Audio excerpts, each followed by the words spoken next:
দুয়ারে ২৬-এর বিধানসভা ভোট করা নাড়ছে। দলের সুপ্রিমো বারবার নির্দেশ দিয়ে আসছেন দলের মধ্যে কোনো গোষ্ঠী কোন্দল বরদাস্ত করা হবে না। কিন্তু কে কার কথা শুনে? দলের সুপ্রিমোর কথা অমান্য করে নেতাকর্মীরা নিজেদের মতো চলছেন। কেষ্টরগড়ে আবারও তৃণমূলের গোষ্ঠীদ্বন্দ্ব প্রকাশ্যে এসেছে।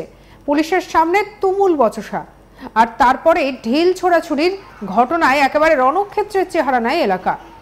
তৃণমূলের গোষ্ঠী সংঘর্ষের উত্তেজনা ছড়িয়েছে এলাকায়।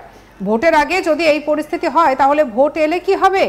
এই ঘটনায় বিপাকে পড়েছে রাজ্যের শাসক দল তৃণমূল কংগ্রেস। বীরভূমের সিউড়ির পুরন্দরপুর এলাকার ঘটনা হচ্ছে এটি। তৃণমূলের দুই গোষ্ঠীর মধ্যে বিবাদের অভিযোগ সামনে এসেছে, আর তার জেরেই প্রবল উত্তেজনা ছড়ালো বীরভূমের সিউড়ির পুরন্দরপুর এলাকায়।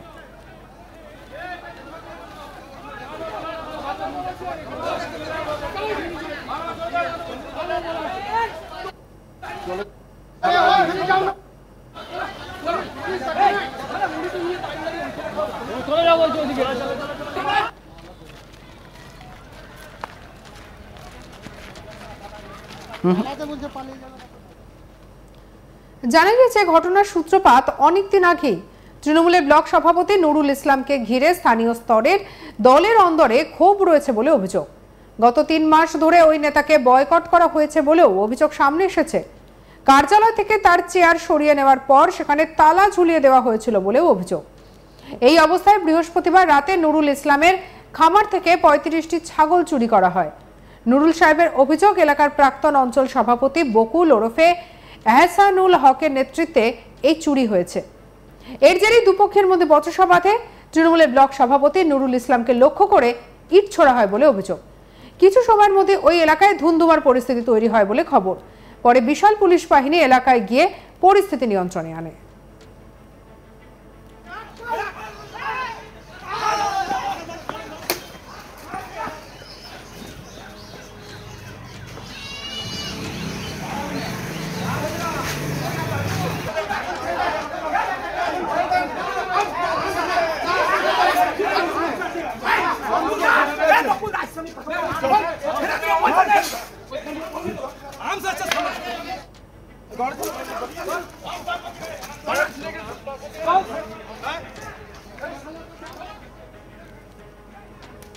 ঘটনাস্থল থেকে আগ্নেয়াস্ত্র সহ এক দলীয় কর্মীকে পাকড়াও করা হয়। আহত শেখ মাইনুল নামের এক তৃণমূল কর্মী কি অভিযোগ করেছেন শুনবো। বলতে এখানে দেখছি অনেক লোক জমা ছিল, ঠিক আছে। তারপর আমি এখানে এসে কোল্ড ড্রিঙ্কস খাচ্ছিলাম। কোল্ড ড্রিঙ্কস খেতে খেতে দেখি হঠাৎ করে সবাই দৌড়তে লাগলো। আমি ওখানে দাঁড়িয়েছিলাম। আমি বললাম আমি তো কিছু জানি না গো। আমাকে হঠাৎ একজন টার্গেট নিয়ে কেউ হয়তো মেরেছে আমাকে, ঠিক আছে। তার আগে আমাকে অনেকজন ডাকছিল যে আয় আমাদের দলে আয়, এই দিকে আয়। আমি যাইনি কারো দলে, ঠিক আছে। আমি পরে করতাম না।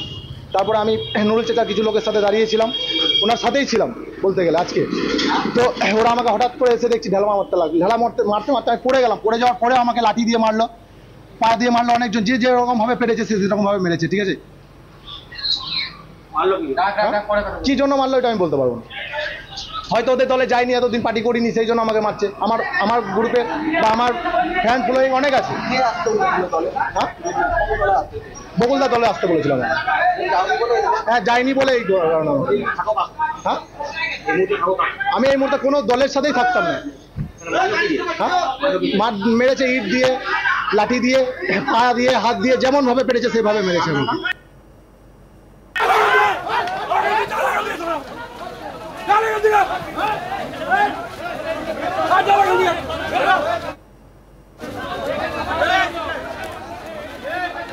যদিও সেই অভিযোগ মানতে চাননি অপরপক্ষ। আর এই নিয়ে আমাদের কালেক্ট শান্তনু হাজরা রিপোর্ট দেখাবো।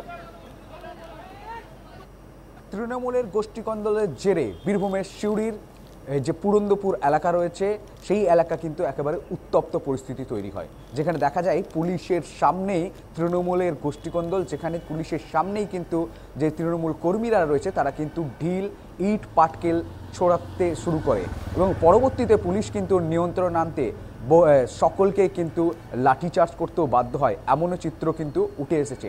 কি কারণে এই গোষ্ঠীকন্দল বা কেন হচ্ছে তা নিয়ে কিন্তু উঠছে প্রশ্ন হচ্ছে যে নুরুল ইসলাম ব্লক সভাপতি তৃণমূলের ওই এলাকার, তিনি কিন্তু অভিযোগ করছে যে তার যে প্রাক্তন যে ব্লক সভাপতি রয়েছে বাকুল, তার বিরুদ্ধে তার লোকজন নাকি নুরুল ইসলামের খামার বাড়ি থেকে 35টি ছাগল চুরি করে নেয়।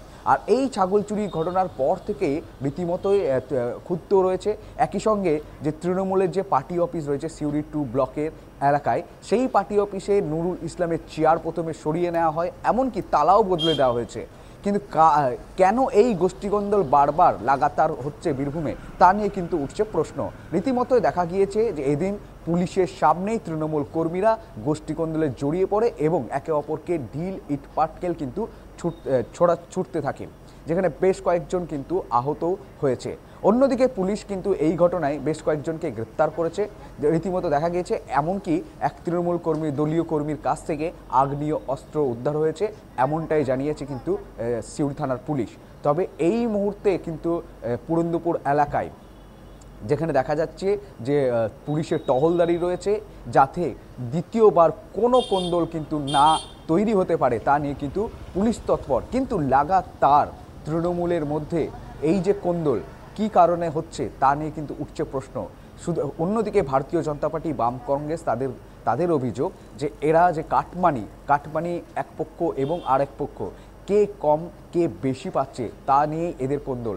2026-এর নির্বাচনে এই কোন্দলই তৃণমূলের মমতা বন্দ্যোপাধ্যায়কে শেষ করবে, ঘাসফুলকে শেষ করবে এবং বীরভূম জেলাতে পদ্ম ফুটবে, এমনটাই দাবি করছে ভারতীয় জনতা পার্টির বীরভূম জেলা নেতৃত্ব।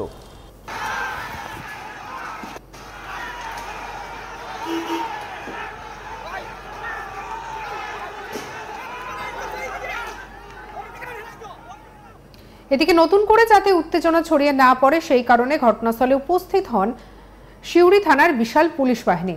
আপাতত পরিস্থিতি নিয়ন্ত্রণে এবং এলাকায় উত্তেজনা রয়েছে, তবে এই ঘটনাকে কেন্দ্র করে স্বাভাবিকভাবেই রয়েছে চাপানোতরো। চলুন আরো একবার শুনে নি আহত শেখ মইনুলের নামের এক তৃণমূল কর্মী ঠিক কি অভিযোগ করেছেন। বলতে এখানে দেখছি অনেক লোকজন জমা ছিল, ঠিক আছে। তারপর আমি এখানে এসে কোল্ড ড্রিঙ্কস খাচ্ছিলাম, কোল্ড ড্রিঙ্কস খেতে খেতে দেখি হঠাৎ করে সবাই দৌড়তে লাগলো। আমি ওখানে দাঁড়িয়েছিলাম, আমি বললাম আমি তো কিছু জানি না গো। আমাকে হঠাৎ একজন টার্গেট নিয়ে কেউ হয়তো মেরেছে আমাকে, ঠিক আছে। তার আগে আমাকে অনেকজন ওরা ডাকছিল যে আয় আমাদের দলে আয়, এইদিকে আয়। আমি যাইনি কারো দলে, ঠিক আছে, আমি পরে করতাম না। তারপরে আমি নুরুল চেকার কিছু লোকের সাথে দাঁড়িয়েছিলাম, ওনার সাথেই ছিলাম বলতে গেলে আজকে। তো ওরা আমাকে হঠাৎ করে এসে দেখছি ঢেলা মারতে লাগলো, ঢেলা মারতে আমি পড়ে গেলাম। পড়ে যাওয়ার পরে আমাকে লাঠি দিয়ে মারলো, পা দিয়ে মারলো, অনেকজন যে যেরকম ভাবে পেরেছে সে সেরকম ভাবে মেরেছে, ঠিক আছে। কি জন্য মারলো এটা আমি বলতে পারবো না, হয়তো ওদের দলে যাইনি, এতদিন পার্টি করিনি, সেই জন্য আমাকে মারছে। আমার গ্রুপে বা আমার ফ্যান ফলোয়িং অনেক আছে। বকুলদা দলে আসতে বলেছিলাম, হ্যাঁ যাইনি বলে এই সঙ্গে রাখুন আজ তাক বাংলার ইউটিউব চ্যানেলকে। অন্যান্য খবরের জন্য সাবস্ক্রাইব করতে ভুলবেন না।